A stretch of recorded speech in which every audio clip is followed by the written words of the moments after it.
Tu t'es peut-être déjà demandé pourquoi certaines relations réveillent en toi quelque chose de si intense que tu as l'impression d'y perdre ton équilibre.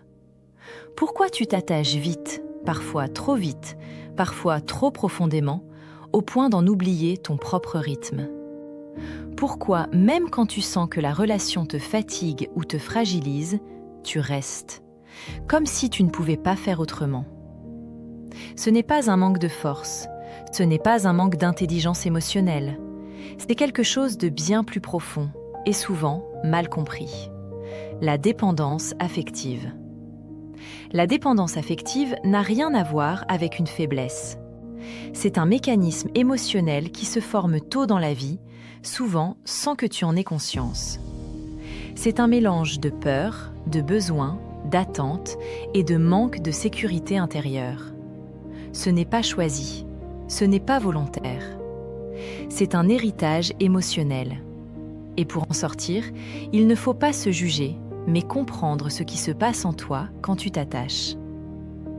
L'amour devient dépendance quand l'autre devient ta seule source de réassurance.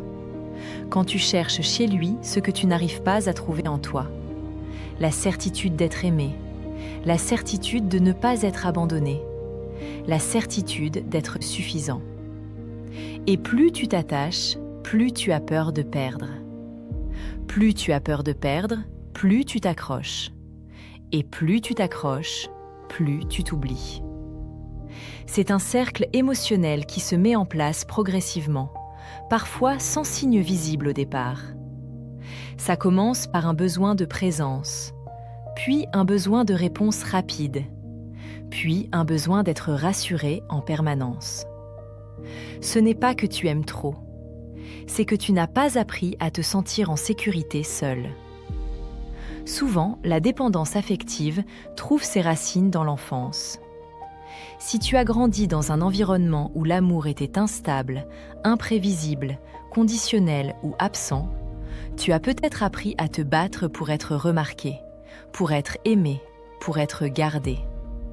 Et adulte, tu reproduis ces automatismes.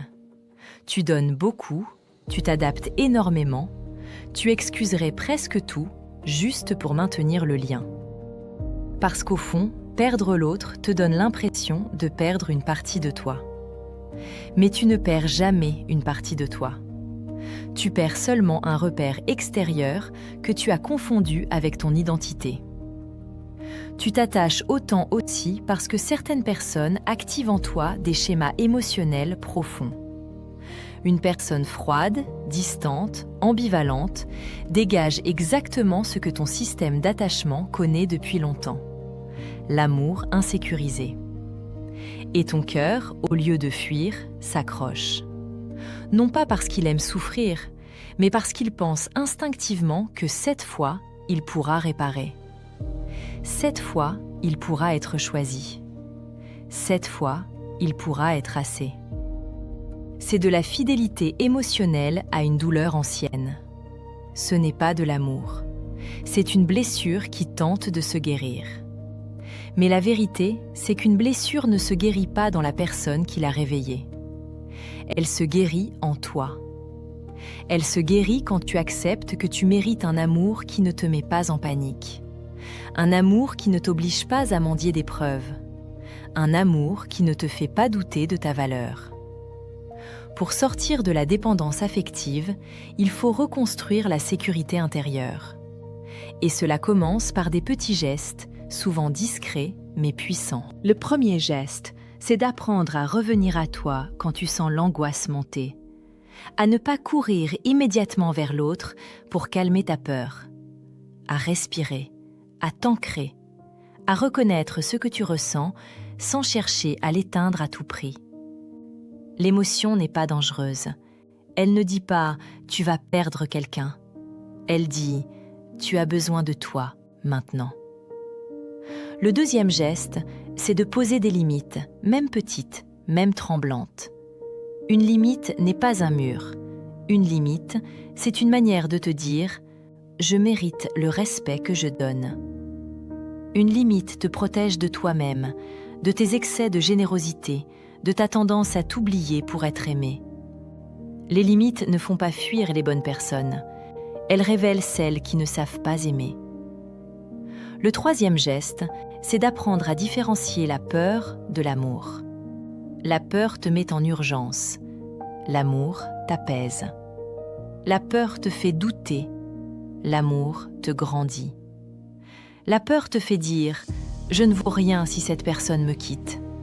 L'amour te fait dire « Je vaux quelque chose, même si cette personne s'éloigne ». L'amour sain ne te vide pas, il t'alimente. Et l'amour que tu cherches commence par celui que tu te donnes à toi-même. Le quatrième geste, c'est de t'offrir ce que tu attends des autres. Si tu attends de la tendresse, commence par en avoir envers toi. Si tu attends de la présence, commence par te consacrer du temps. Si tu attends d'être rassuré, commence par t'apprendre à te rassurer par la douceur de ton regard intérieur. L'enfant que tu as été n'a peut-être pas reçu cette présence, mais l'adulte que tu es peut se l'offrir aujourd'hui.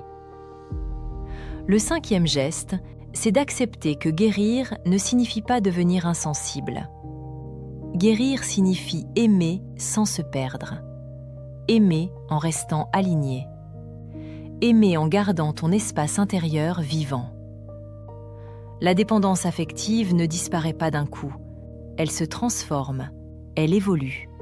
Elle devient conscience, puis choix, puis liberté. Et dans cette liberté, tu comprends quelque chose d'essentiel. Tu peux aimer profondément sans te dissoudre. Tu peux t'attacher sans t'accrocher. Tu peux avoir besoin de quelqu'un sans oublier que tu te suffis déjà. L'amour devient dépendance lorsque tu penses que tu n'existes qu'à travers le regard de l'autre. Mais tu existais avant cette personne. Tu existeras après. Et surtout, tu existes maintenant. Si tu ressens encore cette peur d'être abandonné, rappelle-toi ceci. Tu ne peux pas perdre quelque chose qui ne t'appartient pas. Mais tu peux toujours te retrouver toi. Et c'est ce retour vers toi qui te libérera de ce besoin constant d'être rassuré. Parce que la personne qui peut t'abandonner disparaît. Mais la personne en toi, celle qui t'accompagne, celle qui est là dans chaque émotion, celle-là ne t'abandonnera jamais. Et c'est elle qui a besoin de toi aujourd'hui.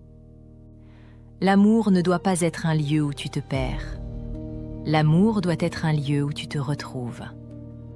Et ce retour vers toi commence par une phrase simple. Je mérite un amour qui ne me fait pas peur.